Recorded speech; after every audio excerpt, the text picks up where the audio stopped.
అందరికీ నమస్కారం. శ్రీమాత్రే నమః. వారాహీదేవి హే నమః.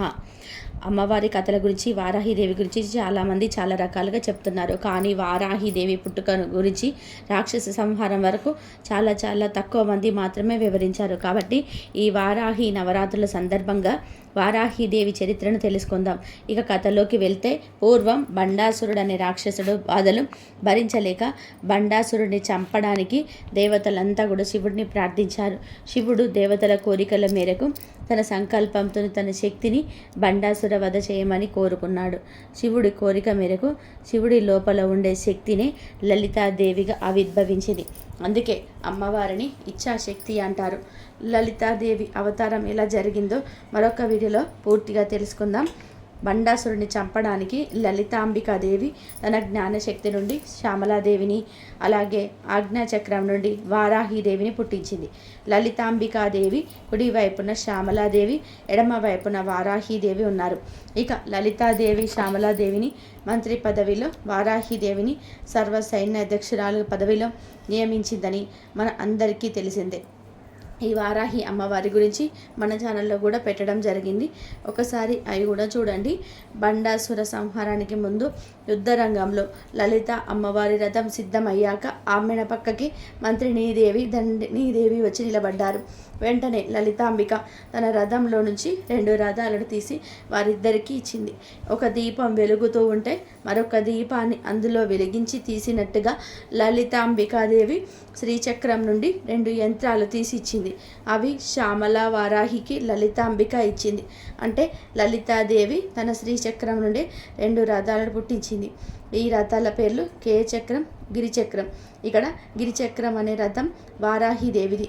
ఈ రథాలనే యంత్రాలు అంటారు. ఈ వారాహీదేవి యంత్రంలో 5 ఆవరణలు కలిగి ఉన్నాయి. అందులో అనేక మంది దేవతలు ఉన్నారు. ముఖ్యంగా దుర్గాదేవి, క్షత్రపాలకుడు, భైరవుడు, ధాతు శక్తియోతుడు కూడా వారాహి యంత్రంలోనే ఉంటారంట. ఇక్కడ లలితాంబిక అమ్మవారి శ్రీచక్రానికి 9 ఆవరణాలున్నాయి. అలాగే శ్యామలాదేవి యంత్రానికి 7 ఆవరణాలున్నాయి. వారాహీదేవి యంత్రానికి 5 ఆవరణాలున్నాయి, ప్రకాశిస్తూ ఉంటాయి. ఇక్కడ ఇచ్ఛాశక్తి లలితాంబికాదేవి అయితే, జ్ఞానశక్తి శ్యామలాదేవి, క్రియాశక్తి వారాహీదేవి. శ్యామల వారాహీదేవిలే మంత్రినీదేవి, దండినీదేవిగా కొలవబడుతున్నారు. దండినీదేవికి అంటే వారాహీదేవికి ఇచ్చినది గిరిచక్ర రథం. గిరి లేదా కిటి అంటే వారాహము అని అర్థం. వారాహీదేవి రథం 5 ఆవరణాల చక్రాన్ని వారాహంలాగా లాగుతున్నాయి. యుద్ధ ప్రారంభానికి ముందు మధ్యలో లలితాంబిక, ఆవిడకి ఇరువైపులా రథాలతో శ్యామల వారాహి దేవతలు ఉన్నారు. ఇక వారాహీదేవికి లలితాంబిక అమృతమయమైన జలాలతో అభిషేకం చేస్తుంది. లలిత అమ్మవారు తన యొక్క కనుబొమ్మల ముడిలో నుంచి నాగలి, రోకలి అనే 2 ఆయుధాలు తీసి వారాహీదేవికి ఇచ్చింది. ఇక్కడ కనుబొమ్మల ముడి అంటే ఆజ్ఞాచక్ర స్థానం. ఇది బుద్ధిశక్తికి ప్రధానమైన కేంద్రం. లలితాంబిక అమ్మ కనుబొమ్మల కదలికలతోనే ఈ జగత్తు అంతా కూడా నడిపిస్తుందంట. ఈ కనుబొమ్మల మధ్య నుంచి ఈ 2 సృష్టించిందంటే ఈ వారాహి తల్లి ఆజ్ఞా చక్రేశ్వరి. అంటే ఎవరినైనా సరే ఆజ్ఞాపించే శక్తి వారాహీదేవిదే.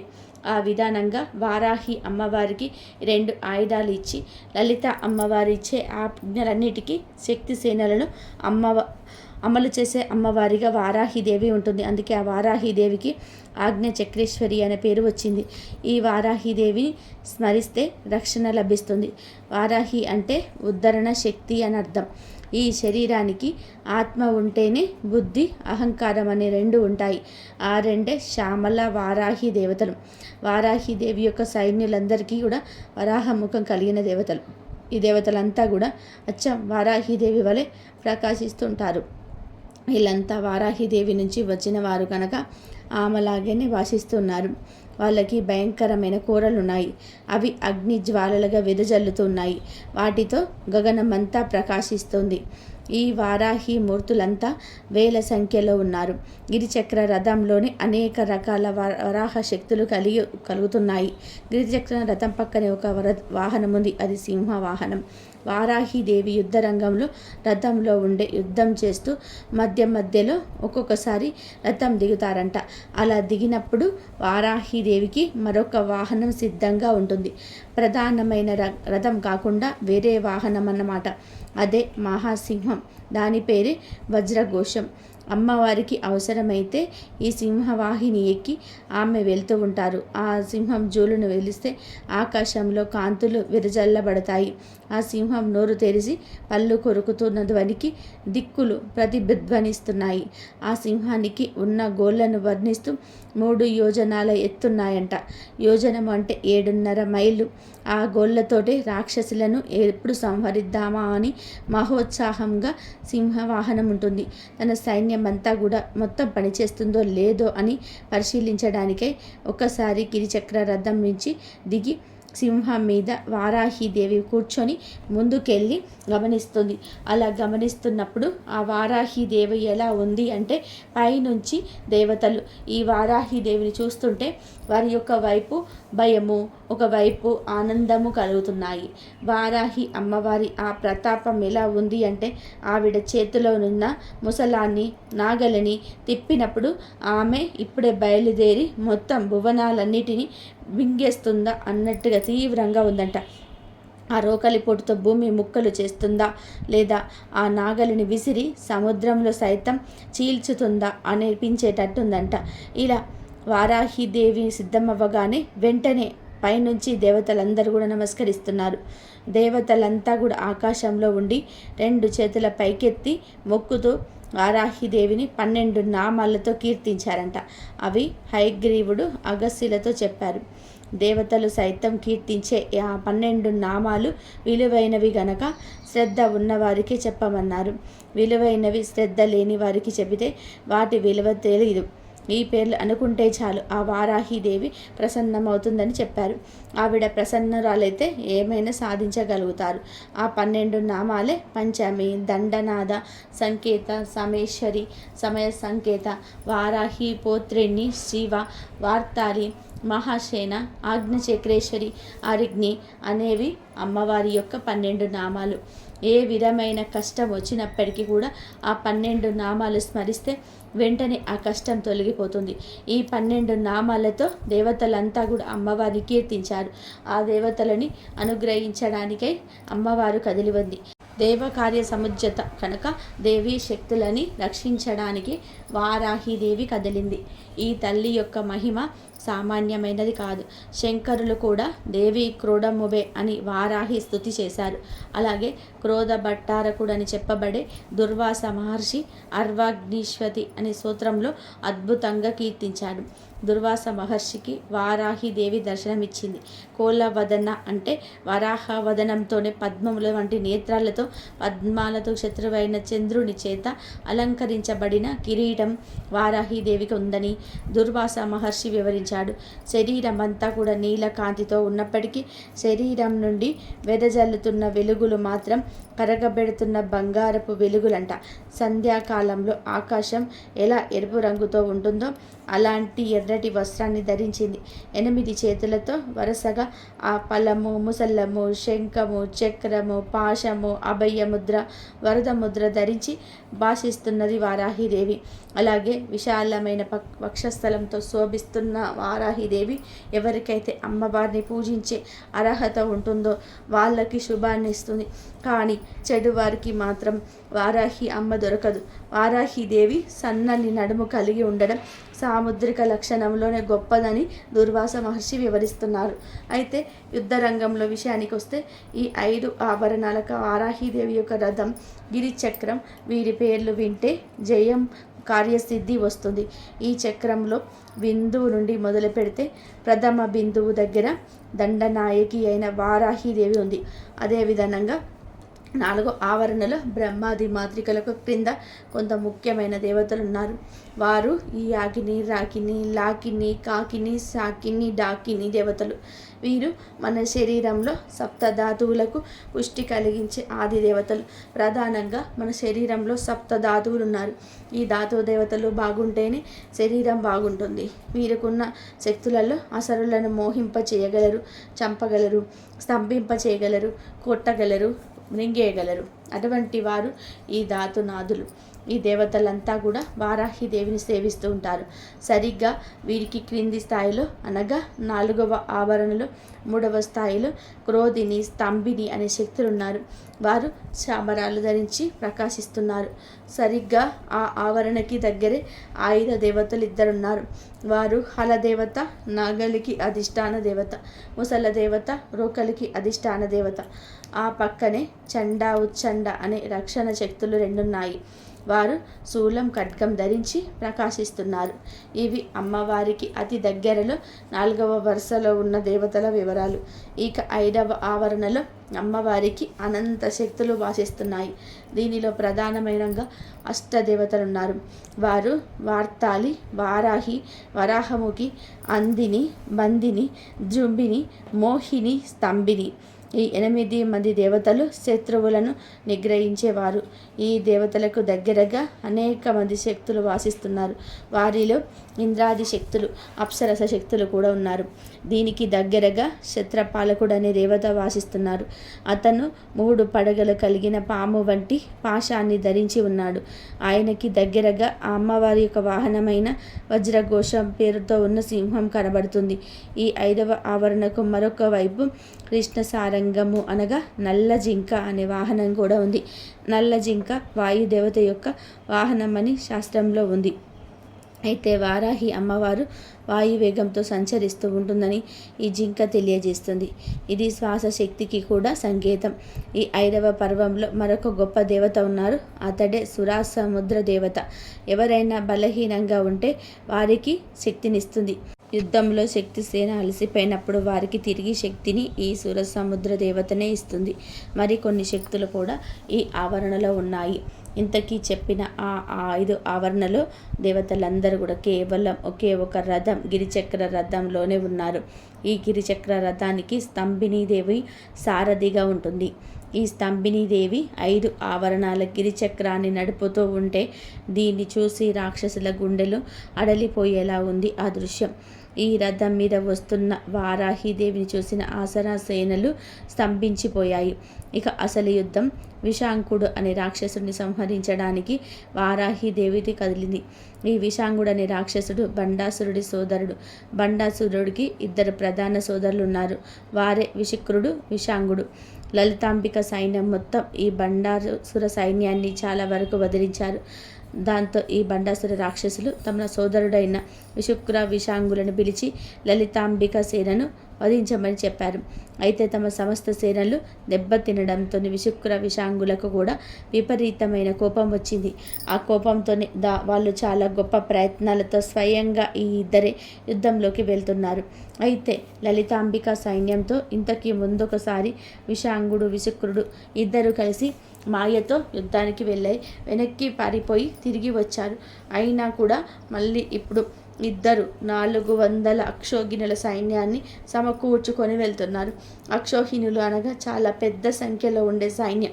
దానిలో రజబలం, అశ్వబలం, పలాది బలం అన్నీ కూడా అత్యధిక సంఖ్యలో ఉన్నాయి. మనకు తెలిసిన యుద్ధం మహాభారత యుద్ధంలో 2 వైపులా కలిగి 18 అక్షోహిణి సైన్యం ఉండేది. ఇక్కడ అన్నదమ్ములు ఇద్దరికి కూడా తమతో తీసుకువెళ్తున్న సైన్యం 400 అక్షోహిణుల సైన్యం. అంటే ఎంత పెద్ద సైన్యమో ఊహించుకోవచ్చు. ఇది కేవలం ఈ 2 రాక్షసుల సైన్యమే. వీళ్ళు వెళ్తుంటే వారి మేనల్లులు కూడా మేము యుద్ధానికి వస్తామని చెప్పి వారి దగ్గరికి వచ్చారు. ఈ మేనల్లులు బండాసురుని చెల్లెలైన ధూమికా పుత్రులు. ఈమె సంతానం 10 మంది. మేనమామ బండుడే వీరికి స్వయంగా యుద్ధ శిక్షణ ఇచ్చారు.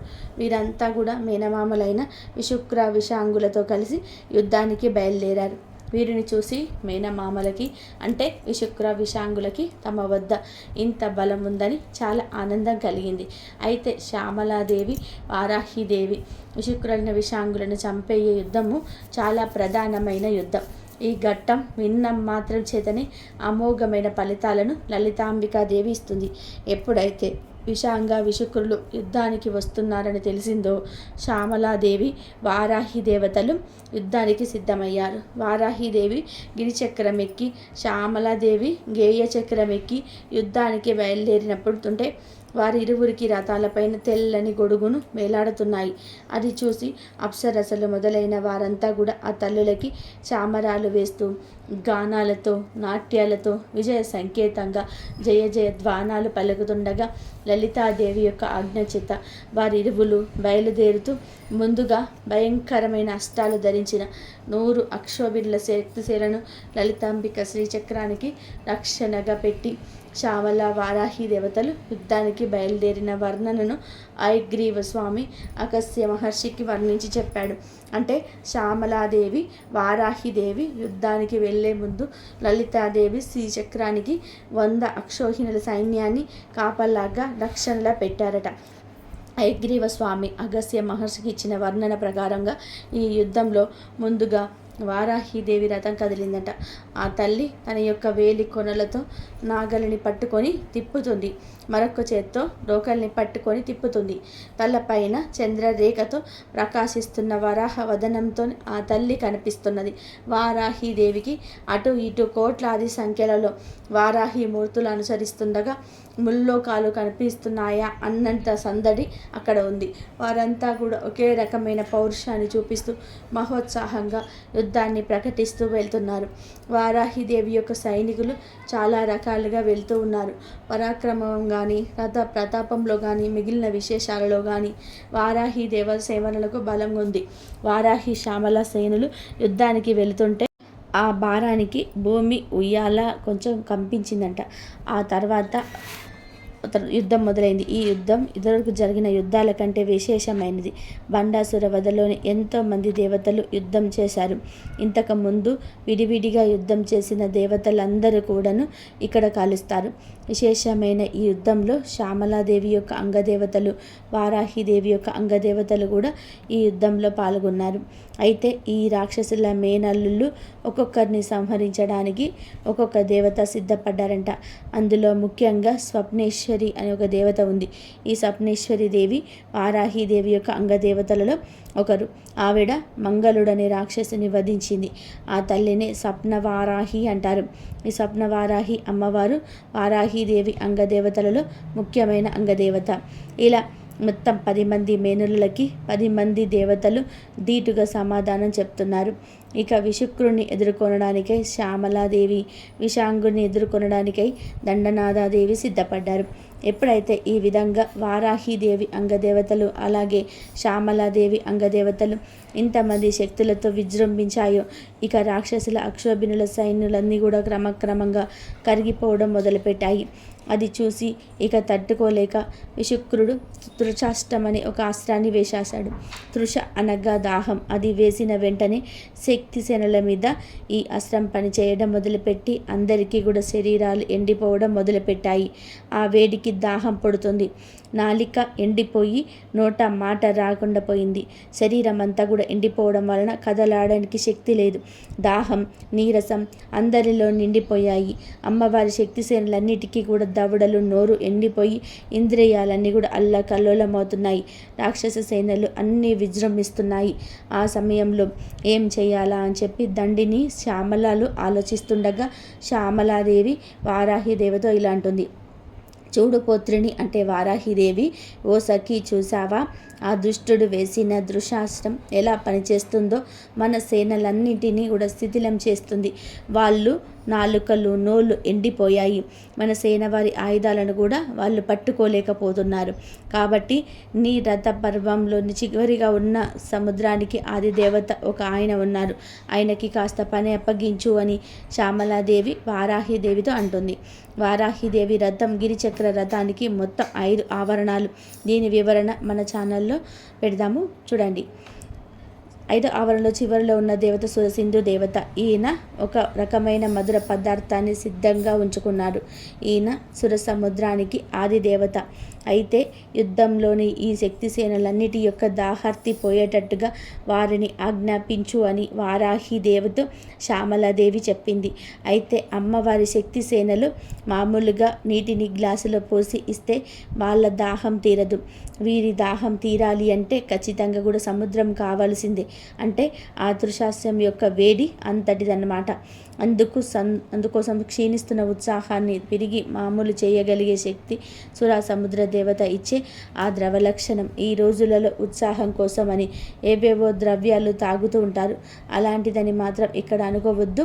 ఇది ఒక దివ్యమైన దేవతా జలం కాబట్టి శ్యామలాదేవి సుధా సింధు దేవతను ఆజ్ఞాపించమని చెప్పగానే అప్పుడు సేనలకి ఆజ్ఞ ఇచ్చే శక్తి కలిగిన వారాహిదేవి సుధా సింధు దేవతను పిలిచి అతడిని ఆజ్ఞాపించింది. అప్పుడు అవి ఏదో నీరు పడినట్టుగా పడడం కాకుండా ఏనుగుల తొండాల వంటి దారలతో శక్తి సేనలపై పడుతుంది. ఇలా పడుతున్నప్పుడు వారు తడిచిపోవడమే కాక నోరు బాగా తెరిచి కడుపు నిండా తాగుతున్నారు. శక్తి సేనలు అసలు సేనలు కలిసి యుద్ధం చేస్తున్నారు గనక ఈ సుధా సింధు దారులు అసురుల మీద కూడా పడే అవకాశం ఉందని గమనించి శ్యామలాదేవి వెంటనే తన ధనస్సు నుంచి అపూర్వమైన బాణాన్ని వేసింది. ఈ బాణాలు తన సేనల మీద మాత్రమే సురాధార పడేటట్టుగా చేస్తూ రాక్షసుల మీద ఈ దార పడకుండా కంపేసేటట్టు వేసింది. ఆవిడ శ్యామలాదేవి కనుకనే అలా వేయగలిగింది. ఈ విచిత్రమైన కర్మ చూసి శక్తి సేనలు ఆశ్చర్యపోతున్నారు. అసురులు నీరసపడే స్థితికి వచ్చింది. ఎప్పుడైతే ఈ సురాధార పడిందో వెంటనే శక్తి సేనలన్నీ కూడా మహోత్సాహంగా లేచాయి. వారి దాహార్తి మొత్తం తొలగిపోయింది. ఈ సురాధారకి ఉన్న లక్షణాలు యుద్ధంలో ఆయుధాలు తగలడం వలన కలిగిన నొప్పులు గాయాలు మానుగుతున్నాయి. విరిగిన ఎముకల మీద ఈ సురా సింధు పడితే బాగుపడుతున్నాయి. ఎంతసేపు యుద్ధం చేసినా గారే శ్రమ లేకుండా చేస్తున్నాయి. ఈ సుధాధార అతి చల్లగా కాకుండా అతి వేడిగా కాకుండా సమస్తగా ఎలా ఉండాలో అలాగే ఉంది. ఆ దారికి విజయం కలిగించే లక్షణం కూడా ఉంది. ఇది ఒక జాము కాలం కురుస్తూనే ఉంది. జాము అంటే 4 గంటలు.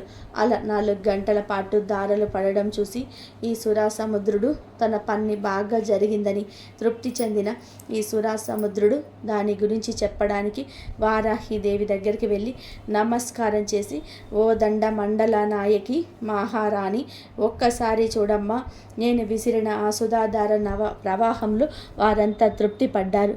శక్తిసేనల దాహం తీరిపోయింది. వారిలో కొందరు ఆనందంతో నాట్యాలు చేస్తున్నారు, కొందరు గానాలు వేస్తున్నారు, కొందరు నాట్యం చేస్తూ కాలతాళం వేస్తున్నారు అని సురాసుర సముద్రుడు వారాహిదేవితో చెప్తాడు. వెంటనే వారాహిదేవి సంతోషించి, నాయన, నిన్ను ఉత్తములైన వారు కూడా సేవిస్తారు అని వరం ఇచ్చింది. ఇక వారాహిదేవి అంగదేవతలు శక్తి దేవతలంతా 400 క్షోభినుల సైన్యాన్ని కొంచెం కొంచెంగా దెబ్బతీస్తుండగా వారాహిదేవి తన రథం మీద విశాంగుని వైపు కదిలింది. దండనాదాదేవి రోకలి నాగలి పట్టుకొని యుద్ధం చేస్తుంది. విశాంగుడు కాలదండంతో సమానమైన గదను తీసుకొని అమ్మ మీదికి వచ్చాడు. వెంటనే ఆ తల్లి కూడా తన చేతిలో ఉన్న రోకలితో ఆ గదను ఎగరగొట్టింది. క్రమంగా వారు ఉభయులు రకరకాల ఆయుధాలతోని ఒకరినొకరు కొట్టుకున్నారు. వీరిద్దరి పరస్పర ఆయుధాల ఘటన వలన జ్వరిస్తున్న మెరుపులతో ఆకాశం మెరిసిపోతుంది. దండనాథదేవి యొక్క ముసలాన్ని అలాని పిండి చేద్దామని ప్రయత్నిస్తున్న ఈ రాక్షసుడు కానీ వాడి వల్ల కావడం లేదు. వీరి యొక్క ఘటన వలన అగ్నిజ్వాలలు రేగుతుంటే ఆ రాక్షసులు కళ్ళు బిరిమిట్లు కొలుపుతున్నాయి. ఇలా అర్ధరాత్రి వరకు యుద్ధం సాగింది. ఎప్పటికీ అర్థం కావడం లేదు. చూసి చూసి వారాహిదేవి నాగలి తీసుకొని వాడి మెడ మీద పడేలాగా విసిరి లాగింది. నాగలితో దగ్గరికి లాగి రోకలితో నెత్తి మీద బలంగా కొట్టింది. వెంటనే విశాంగుడు తల చితికి నేల మీద పడి మరణించాడు. ఇలా విచిత్రంగా అద్భుతంగా నాగలితో మెడలాగి రోకలితో తల మీద కొట్టి రాక్షసుడిని సంహరించింది మన వారాహిదేవి. ఆ తర్వాత బండాసురుడిని లలితాంబికాదేవి వధిస్తుంది. ఈ యుద్ధంలో అమ్మవారి రథం శ్రీచక్రం, అమ్మవారి శ్రీచక్ర బిందువు నుండి లెక్క వేస్తే 3వ ఆవరణం ఉంది. ఆ 3వ ఆవరణలో మషిన్యాది వాగ్దేవతలు ఉన్నారు. వారు మొత్తం యుద్ధానికి సాక్షులు అవుతున్నారు. వాసినాది వాగ్దేవతలు చూశారు కనుకని అమ్మవారి తన నామాలు చెప్పగానే లలితా సహస్రనామంలోని ఈ కథ అంతా కూడా పెట్టారు. ఒకవైపు కథ, ఒకవైపు మహిమ, ఒకవైపు మంత్రం, ఇవన్నీ కూడా కూర్చోబడిన సూత్రం లలితా సహస్రనామ సూత్రం. దీన్ని మామూలు మానవులు రాయలేరు కనుకని వసిన్యాది వాగ్దేవతలు రచించారు. అయితే ఎప్పుడైతే విశాంగుడిని వారాహిదేవి వధించిందో వెంటనే దేవతలందరూ కూడా మహదానంద పరితులయ్యారు. అలాగే శ్యామలాదేవి కూడా విషుక్రుడు అనే రాక్షసుని సంహరించింది.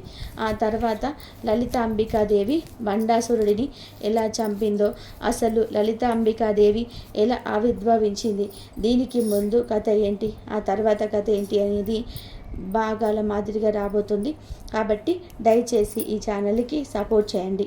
ఈ వీడియో కనుక మీకు నచ్చినట్లయితే తప్పకుండా లైక్ చేసి షేర్ చేయండి. ఇలాంటి మరిన్ని వీడియోస్ కోసం ఈ ఛానల్ని సబ్స్క్రైబ్ చేసుకొని పక్కనే ఉన్న బెల్ ఐకాన్ని క్లిక్ చేయండి. చివరి వరకు వీడియో చూసినందుకు ధన్యవాదాలు. లైక్ చేయండి, షేర్ చేయండి, సబ్స్క్రైబ్ చేసుకోండి.